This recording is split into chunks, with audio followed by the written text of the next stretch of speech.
Welcome back, my friends, to the podcast that never ends. Yes, folks, this is the Blue Day podcast, and for Chelsea fans everywhere, every day is a blue day. I am your host, Keith Lawrence, and this summer, the Blue Day podcast has been touring across the globe, speaking to different Chelsea supporters clubs, and this week we are speaking to the Norway Supporters Club. Here is the chairman of the group, Knut. Welcome to the Blue Day podcast. How are we, sir? I'm good. Thank you. I'm honored to be on. No, the pleasure is all mine. Thank you very much for coming on. It's nice to sort of speak to different Chelsea supporters clubs from across the world. I know we've had a few already, being from Atlanta or Doha, so it's nice to have you guys on. And it's even better the fact that Norway is actually one of the most popular countries the podcast is actually downloaded on. So thank you very much. Yeah, we love podcasts. We really do. I really enjoyed the one on the 96 season. That's a great season. Yeah. Well, we are going to talk about obviously your memories of being a Chelsea supporter as well. So we might even brush on to the 90s. But yeah, before we do talk about the supporters club, when did you start following Chelsea? I'm in Norway. We have like the different generations, and I'm supposed I'm the Tory under flow generation. So 97 is for me. I've been trying to pin it down to the exact game, but I couldn't. I think it's the fall season of 97. Yeah. So since then it's been Chelsea. Yeah. And just to sort of on the side note, you talk about Tory Andre Flo. What, for those that perhaps obviously didn't see him play live and just sort of remember him as a player from the 90s or someone who was behind the scenes at Chelsea, what kind of a hero was he to the people of Norway? Because he's got a massive stature at that country, hasn't he? Yeah, he does. Because Norway, we're not a big footballing nation, but we've actually never lost to Brazil. And during his playing days, we beat him 2 times, and one was in the World Cup. So he scored the winning goal, and I think it was I don't remember. I think it was a friendly before that where he scored a couple of goals as well. So yeah, he was a great player. And obviously, if you watch old YouTube clips of him, I think he had 50 goals for Chelsea. He seems like the best finisher around because all those highlight reels, they just have the good moments. But he was one of those strange players who's extremely tall but still very technical. Yeah, we loved him. We really did. I still remember his goals against Barcelona, and he was just a phenomenal striker. And it was a shame, obviously, when he left in 2000. But sort of, Knut, back to obviously your memories of supporting Chelsea. What would be your number one moment as a Chelsea fan? Oh wow! I think obviously the first Champions League was big. I mean, you can't forget about that. It was just pure euphoria winning that trophy. That was so strange because obviously we've been close a lot of times. Barcelona's beaten us to it a few times. But when that happened, it wasn't really. We didn't feel like we had the best squad. I mean, this has been said multiple times, but I mean, it didn't seem like we had the best squad. But still, we managed to win on pure mentality, I think, and obviously some genius moments. But yeah, that was probably the best single one game I've ever seen. Yeah. And in terms of players as well, who would you say is the greatest Chelsea player you've seen, whether it's live or on the screen? Oh yeah, I've been thinking about that because whenever you talk about these kind of players, you shouldn't mention someone from the current day. I believe you should be somebody who's somewhat historic. But I don't want to be like, when I saw support Chelsea, there was obviously Solo was fantastic and everything. But for me, it's impossible to not mention Eden Hazard. I mean, yes, you have John Terry, you have Frank Lampard, you have Didier Drogba, but for me, it was just what Eden Hazard could do with the ball, and he would own it. I mean, he could change the game single-handedly. I mean, people would point out that he didn't have that much goals or that many goals as other players, but he was just phenomenal, and I think he could do things that other players that some people would put on like the Premier League top 11 historical thing. I think it's better than most. Yeah. Yeah, I agree. Think Hazard is arguably up there with the best of them. You know, people talk about Zola, and I'm saying Zola's one of the best of all times. Hazard, I'd say, is probably in the top five. Yeah. Oh, really? Yeah. I would say Hazard's in the top five. But Okay. in regards to the supporters club now, you know, how did it start, and what was the reasonings behind the formation of this supporters group? Well, this is it was started before I was born. Even it was in 1981, and it was a guy called Paul Richter who started it. I suppose in his own room. I don't know, and it's just built from there.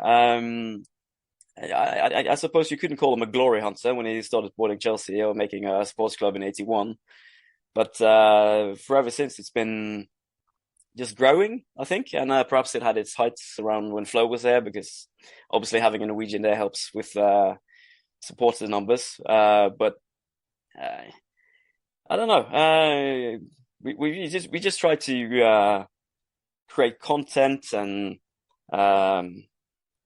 stuff for supporters to do together, and yeah. So, with the group itself, did it take a long time for the group to grow? You know, was there sort of a clamoring for a Chelsea supporters group? Do you know, and then when obviously you was part of it, Yeah. has the numbers continued to grow since? You know, has it been gradually season in, season out? Actually, I think around when Flo was there was probably the biggest, and it's been since then it's been around 1,500, 2,000. Back then it was probably 2,500.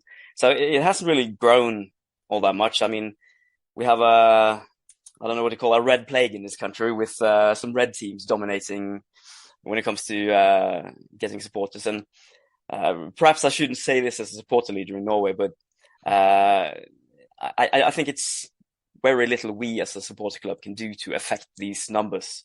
We always have to be out there and show that we exist and have great content that supporters can enjoy. But I think it all comes down to how well Chelsea do, and a bit of chance. You know, some people, they start supporting a supporter club because of just like the colors of the kit. So, but yeah, we constantly try to find out what the supporters club is supposed to be in these days, because obviously back in the days you could do a magazine and write a match report, which wouldn't be too interesting today because the game would be old and people would have seen it anyway. So we have to try to create content that is interesting yet not completely outdated when the fans get it. Because of that, has there been any sort of drawbacks? You know, have you had any sort of issues when it came to supporters perhaps thinking, you know, what is this supporters club going to do to become better? Have you had any issues with that? Well, obviously there's always people who's have criticism. Some of it's constructive criticism, and something is just people being unhappy. I mean, there's been different things. You know, we are, when people think about a board, as we are, you know, they think of perhaps a Rolls Royce and a cigar and something like that. But we are just we are just few people trying to, you know, all the resources we have are our own two hands. So whatever we get to do is what we have time to do, and obviously people are working as well. So sometimes we have to make compromises. Some things we can't do, and if it's things that have been that we perhaps have to cut out for different reasons, there will be people being not happy and everything. So, but you know, we try to do the best, the most, and I think people are happy in general. But you know, some people's thought of something good is not necessarily the other guy's exact same thought. So yeah, we just try to make most people happy and deliver something that's of value to supporters. And what is your overall ambition for the group? You know, you've been around for a while, obviously not you personally, but the group itself, the club has been around. What's the overall ambition? So what would you say you'd like to see the group do or accomplish in 3 to 5 years' time? Well, the thing is, we really want as I said earlier on, I don't think we can affect the new members too much. Obviously, if there's younger members coming up, growing up, and seeing that as a support club, we should definitely try to have them join us. But the thing I want to do is make our product that well that when people are a member of Chelsea Supports Norway, that they think that this is a good thing. I want to stay here. So what we have been doing lately, we've just this season implemented a new membership register. I don't know quite how to translate that, but it's more of a technical solution that when people join us and they pay, they can stay on. Right. Or what I mean is that the next season, we haven't quite figured out this solution yet, but that you can have like a no, you just tick off a box and you will just be charged really for the next season. So that is a way to, I think, keep the membership numbers stable. Because for many people, I think it's just a matter of remembering to sign up for a new season and everything. So some people would like that too. So I digress. But this is but what we really want is to keep the numbers stable rather than. I would rather keep most members that we have than losing quite a few and getting a lot of us, because I think that will be, as members stay on for some time, they will become contributors in their own right, so build on the culture within the supporters club. So that is what I would like. And obviously, if we could have more fans or Norwegian supporters join us, that would be lovely.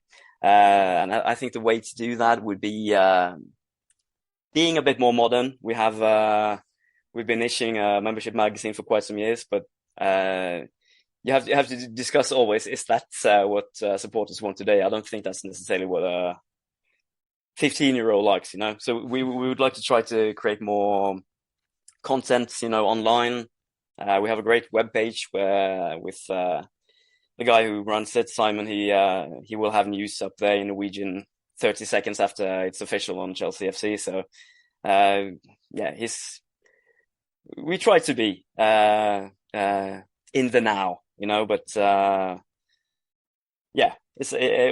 we only have the two hands we're all been dealt. So, yeah. And when it comes to Chelsea, have you had much opportunities to go to Stamford Bridge and see the boys play live? I have. I've been lucky, and it's been quite a nice progression because when you're 15, you have this traditional thing called a confirmation, and you end up with a lot of gifts because I suppose you're gonna become a grown up or something, or at least you did back in the days. And my mum, obviously, she knew what I cared about, so she gave me a ticket to go see Chelsea when I was 15, and this was obviously back in 2001. So me and my aunt and my mother went, and we were up 2-1 by half time. And as people have seen Sunderland do a few times after that, they thrashed us in the second half, and we lost 4-2. And I don't think I can translate what my mother said because she obviously wanted a not too good team. So that I would get a win in my first game, but she was devastated that I hadn't won. But I was super happy. We went to I guess it was Harlington back then, and I got a few autographs, and yeah, I loved it. I had a great time. So yeah, and it was a loss, but later on I got to see them. I think the next game was a draw against Birmingham, which was quite boring. But then they won against Charlton, and yeah. Been a few times. I suppose my favorite one-off games seen live was during the Antonio Conte season when I got to see 4 games, 3 of the 13 winning streak games, and among those the 5-0 against Everton, which was just amazing. Oh, very nice. Yeah, that was lovely.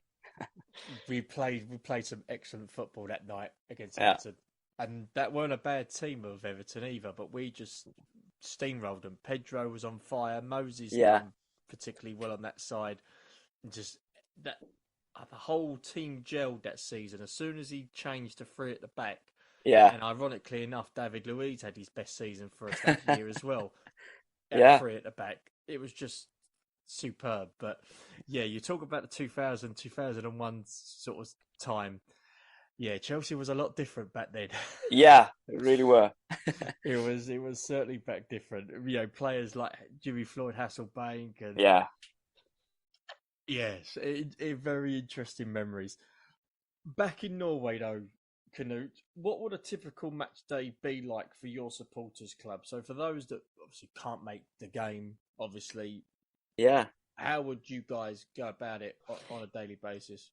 Well, that's the thing, like I told you, I think before you started recording, I'm at the family farm, so I'm from the countryside, and obviously when I grew up, I was the only Chelsea fan I knew about. So for me, it would be, if it was on, I would watch it on TV, and if not, there was all this old school, text TV. I don't know if you had it in England, but it was really just text on the TV, and if a game ended 0-0, that was all you saw. That was the two teams. But perhaps they would score and you would see. But that was back then. As I've grown older, I've moved to Oslo, the capital, and I'm thankful because there's community there. It's a Chelsea community, and there's a pub we go to. It's called the Bohem or something. And it's really nice. You usually don't have to make plans for anybody. You usually will find somebody there. That's for me in Oslo, but I suppose around the country there's different ways of doing it. And I suppose as a supporter leader, I respect that you can be a Chelsea fan in different ways. If you watch Chelsea at your home, at your own comfort, I mean that's lovely. But I'm very happy that I get to go to Bohemian and just meet up with people and having a drink, watching football, and talking about everything football and everything not football. So it's a nice day out. And do you try and, when it comes to when you go to the pub or when you meet up with your friends, you try and out sing certain people? Because I'm assuming there Yeah, might be certain opposition. definitely. Because I don't know if this is a normal thing. It doesn't work everywhere, I know, but this pub called Bohemian, it's a multi-team sports bar. So there has been some pretty loud experiences when, for instance, it's Chelsea Tottenham and Tottenham fans are singing and we are singing, and obviously we tried to sing, and it's loud. It's fun. Not been no fights or anything like that. No, that's the thing. I suppose there are aggression, but it's usually sorted out because people like being there, and you wouldn't if you want to stay there, and if you want to come back, you shouldn't. So yeah, it's not that aggressive. No, that's true. That's true. And with your supporters club as well, is it a case whereby you've got little stations across Norway, or is it just one whole big group? So what I'm saying is that do you have maybe like certain mini clubs? So if there's somebody that's from the north of the country that wants to come down and spend time with Chelsea supporters watching a game, would they have to travel all the way down, or could they have like little sort of other places that they can see with other Chelsea supporters? We try to have different stations around the country. Obviously, it's a big. Norway's quite long, and you have places where there's just a few people, and it'll be hard, and you have to travel quite some time to find others. But as I mentioned, we have Oslo, and we try to have people. There's a city just at the side of Oslo called Drammen, which is I know there's a very dedicated group, but obviously you have also different places in the country. But the thing is, people are sometimes for instance, up in Tromsø, way up in the north. Of course, Tromsø. You're a Chelsea fan. Chelsea played there. Oh, of course. Yeah. But there you have some students, and obviously they're not going to stay there forever. So, but they try to make have a pub where they can gather and everything. And and then also with the modern day, we're not that dependent on geography as well, because we can do things through the internet. Obviously, watching a football game on the internet isn't quite as fun as doing it at a pub or live at the stadium, but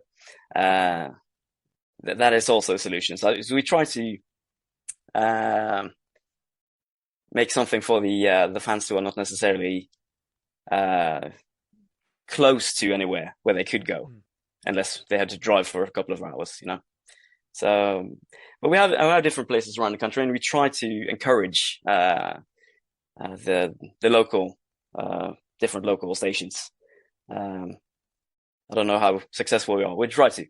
Now, what type of contact has the supporters club had from Chelsea in terms of improving the club itself in regards to advertising, and have you had any sort of perks to being part of Chelsea Football Club as a supporters group?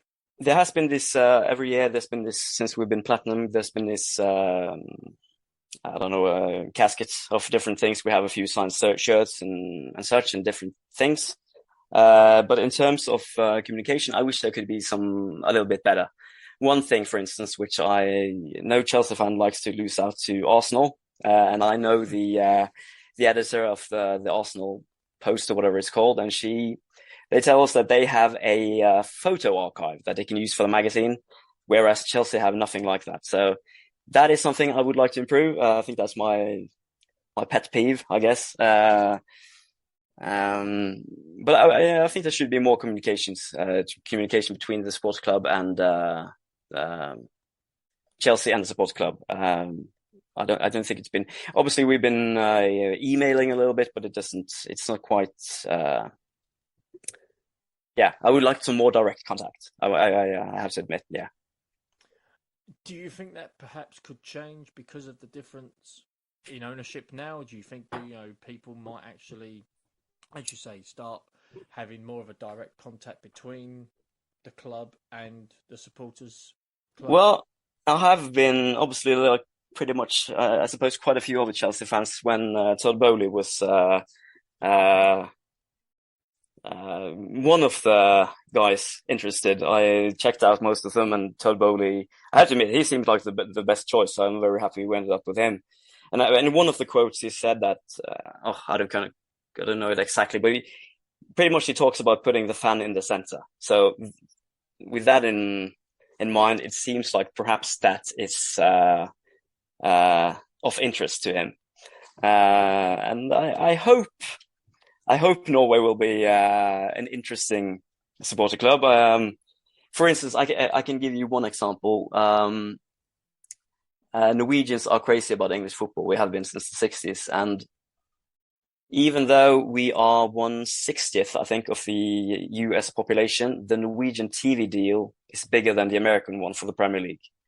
So Norwegians are insane about about English football. And yeah, I digress. I don't know what I was going to talk about. Well, but... no, that's fine. I completely agree because my numbers in Norway are pretty good. So yeah, thank you very much to the Norwegian people. Thank you. Yeah, yeah. I really enjoy podcasts and everything Chelsea. So yeah, keep it coming.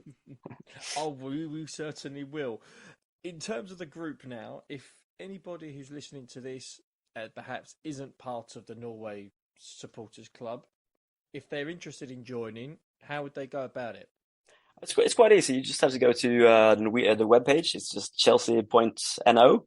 And you will find a place called let's see what it's called now. It's join, pretty much. In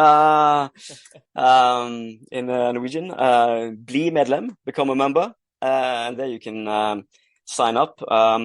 As I mentioned, we've made this new membership register, and members of the last 3 years we sent emails and text messages.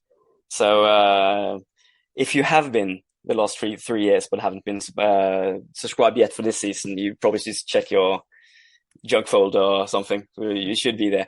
But if not, it's very easy. Just go to the webpage, chelsea.no. Bli medlem, become a member. And yeah, I hope you will. And if anyone wants to contribute or has any ideas, just let us know. We're here.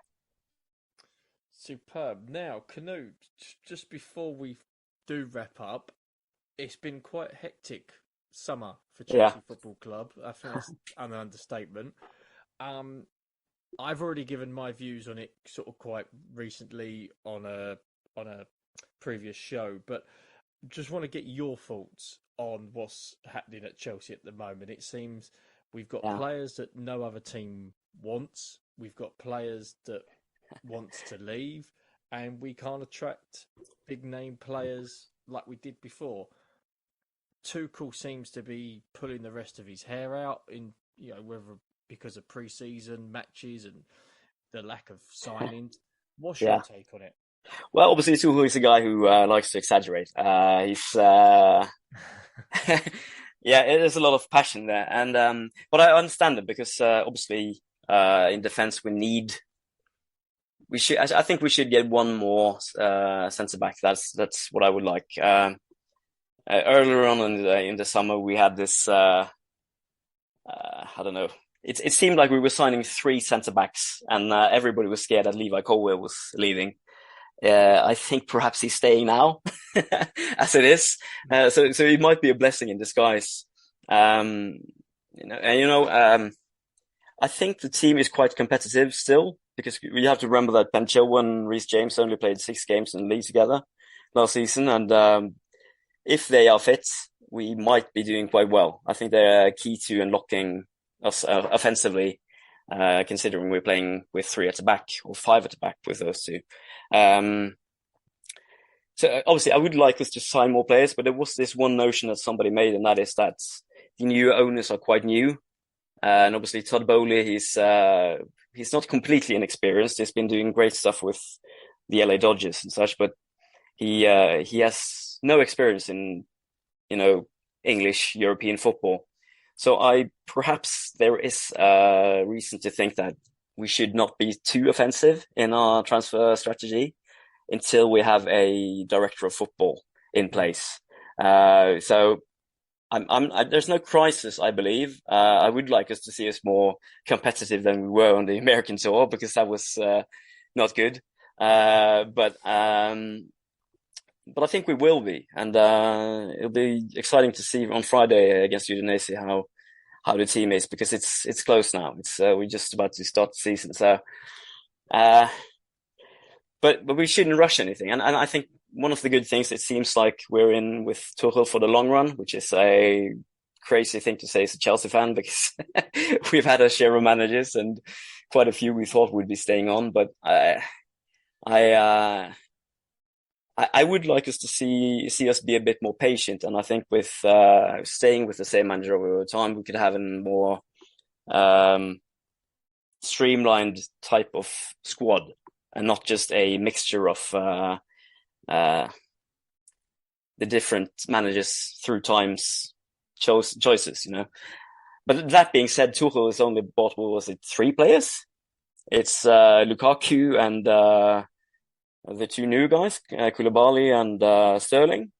So, I mean, I hope he's supported, and I think it will be, but I wouldn't stress it either. I think, yes, we have quite a few players we try to sell, which doesn't seem to catch any interest at all, as you said. And by stressing new transfers in, we might just put ourselves even more in that position. Because it seems every time we clear our play is expensive or have a crazy salary or whatever, we seem to buy a new one. So it's a curious case, but I would like us to see us sign somebody. And obviously, when I was younger, I would play Football Manager and I would know all the names and stuff. And perhaps I could give you a few names now if I was still like that, but I'm not. The transfer I prefer are the ones like Cesar Azpilicueta, which I had never heard about before he came to Chelsea, and spent some time learning how to pronounce his name, because I think the scouts know what they're doing and they have an idea. Obviously, there's been some poor choices, but I'd rather have the club take some extra time in addressing the right players than the big names, for instance. I've seen it's been linked to Ronaldo, which I think is just stupid. I really don't hope we do that. So, no, yeah. Me too. I agree with that. Let's just hope, as you say, the scouts know what they're doing. Let's just hope Tuchel is able to make the decisions on who he wants to get rid of, and Yeah, please don't sign with Cristiano Ronaldo. Please don't. Please don't. Please don't. Knut, final question from me. And Yeah. again, thanks for coming on to the show. What does Chelsea Football Club mean to you? And what are your predictions for the forthcoming season? Wow. Yeah. Well, thanks for having me on. It's been lovely. What does Chelsea mean to me? Well, I mean, I'm spending most of my free time doing this supporters club and the magazine, and we also have a Norwegian podcast called Blue Day, actually, mind you. But it hasn't been active for some time. We're trying to bring it back. But anyway, I mean, Chelsea means the world to me. I mean, it's lovely. It's one of the things that's always there. And yes, Chelsea. I mean, it's never boring following Chelsea. It's ups and downs, and for every big trophy, there's a new crisis around the corner. But yeah, I mean, I love it. I wouldn't have it any other way. My predictions for the season. It's been a bit of a mess this summer, but I think we'll get off to a good start. Hopefully against Frank Lampard's Everton. I hope they don't seem to be in a good way themselves. So yeah, I think we'll do all right. I don't think we'll close the gap on the two teams that were ahead of us last season. But I think if we're a bit more lucky in terms of injuries, we were quite injury prone this season, last season. I think if we can manage that a bit better, we will be doing well, and we will definitely be challenging for some of the cups. Hopefully, the big one. Hopefully, yeah. That would be nice, wouldn't it? Another Yeah. European Cup. But Knut, thank you very much for joining the show today. I appreciate it, and hopefully, for the forthcoming season, we'll be able to meet up and at the bridge for a nice pint and talk all things Chelsea and talk all things Torre Andre Flo as well. Yeah, I love that. That'll be superb. Knut, all the best, and we'll speak soon. Bye bye.